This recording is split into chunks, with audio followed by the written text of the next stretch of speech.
المدرس معرفش يجاوب السؤال، ولما سمع الإجابة أغمى عليه.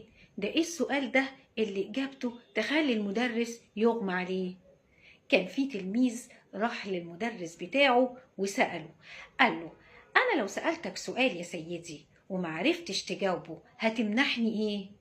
المدرس بمنتهى الثقة كده والغرور ضحك وقال له: هديلك 20 من 20. قال له: ممتاز، إذا أقدر أسألك أي سؤال حتى لو كان عن المريخ؟ قال له: أي سؤال حتى لو كان عن المريخ. التلميذ سأل المدرس وقال له: إيه الشيء القانوني وغير منطقي؟ وإيه الشيء المنطقي وغير قانوني؟ وإيه الشيء الغير منطقي وغير قانوني؟ المدرس تنح جدا للسؤال وقال له: طب سيبني كده وقت أفكر وأقول لك.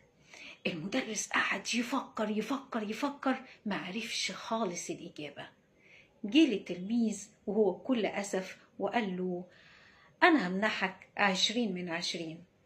التلميذ فرح جدا وقال له: رائع، إذا دلوقتي أنا أقدر أجاوبك على السؤال.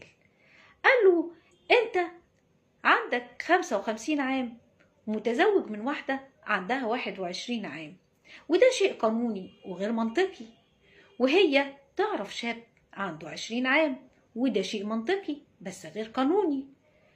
وانت منحتني دلوقتي 20 من 20، وده شيء غير منطقي وغير قانوني. طبعا المدرس اول ما سمع اغمى عليه.